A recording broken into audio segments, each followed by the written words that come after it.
por exemplo, ele tá delatando alguma coisa que alguém foi lá e falou, isso aqui tá acontecendo. Ele vai ser o cara que vai delatar, tá ligado? E aí, no final, se descobriu, fez a investigação, mas se descobriu que o que ele delatou não era verdade. Esse cara não é punido. Hoje ele tem uma proteção legal. Mas ele já foi punido hoje. Não. Teve um cara que fez isso, entendeu? Até acho que ele pode ter feito isso de maneira maldosa, entendeu? Mas teve um deputado federal que...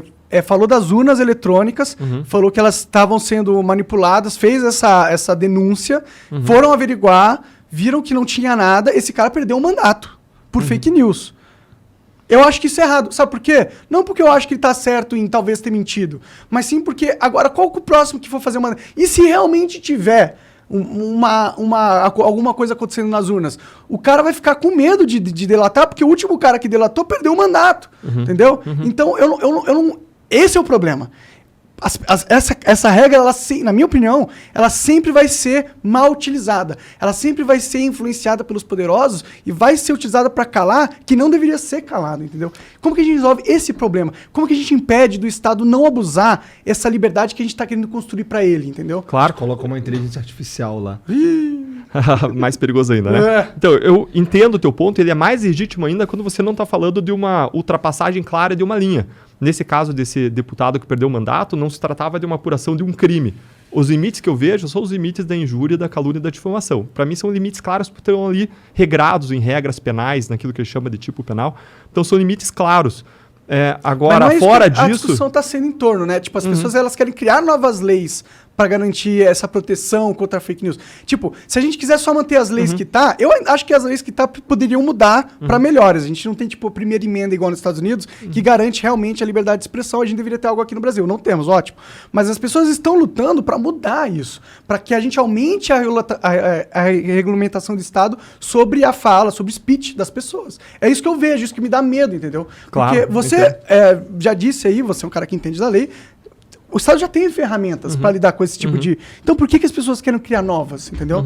Isso não é meio esquisito, na sua opinião? Eu acho que a gente poderia falar assim, tem uma zona de certeza positiva da liberdade de expressão. Uma zona em que todo mundo concorda que aqueles casos a pessoa tem plena liberdade de expressão. Tem uma zona de certeza negativa, que são quando a pessoa está cometendo crimes. E surgiu uma nova zona, por quê?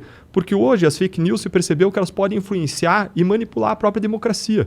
Vamos fazer uma análise rápida, tá? Os 7 maiores partidos do país têm, sabe quantos filiados no Brasil? 10 milhões de filiados. 10 milhões de filiados. Vamos supor que esses 7 partidos formam lá uma coligação, uma parte desses partidos forma uma coligação e forma uma indústria de fake news para manipular o voto das pessoas.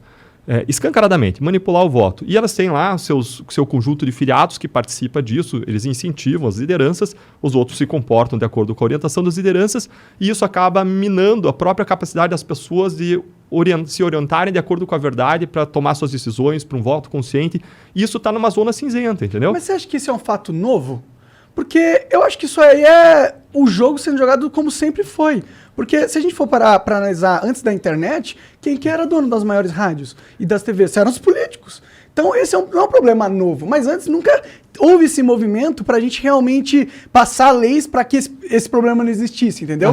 Por isso que a minha dúvida, por isso que eu tenho uma certeza que as pessoas não querem passar essa lei para acabar com o problema da fake news. Elas querem tomar de volta o controle da mídia. Porque o que aconteceu com a internet? Quebrou o monopólio das grandes mídias sobre o que era verdade. Antes passava na Globo, era fato, acabou. As pessoas nem discutiam. A internet quebrou com isso, perdeu-se o poder desses grandes poderosos da mídia, entendeu? E eu acho que eles têm influência política e é eles que estão influenciando para passar essas leis de fake news, porque aí eles conseguem, talvez, numa vã esperança, aumentar o controle, recuperar o controle que eles tinham. Legal. Monark, eu acho totalmente legítima e bem assim fundada a tua preocupação com isso, e eu tenho essa preocupação também. Eu quero que a internet seja um ambiente livre de liberdade de expressão, de colocação de perspectivas diferentes sobre a realidade, e nós sempre entendemos isso muito bem na Lava Jato, mesmo quando as pessoas nos criticavam, mesmo quando interpretavam de modo até absurdo a realidade.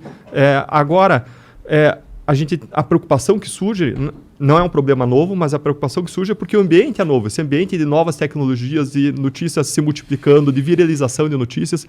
E deixa eu trazer aqui um experimento que talvez enriqueça um pouco a nossa perspectiva, tá? Foi um experimento feito na década de 50 ou 60, chamado experimento DESH. Esse pesquisador ele colocou várias pessoas numa sala e colocou na frente delas um exercício. E nesse exercício, ele mostrava na parte direita, na mão direita, ele segurava uma folha que tinha 3 linhas, linha A, linha B, linha C, e na esquerda tinha uma linha só.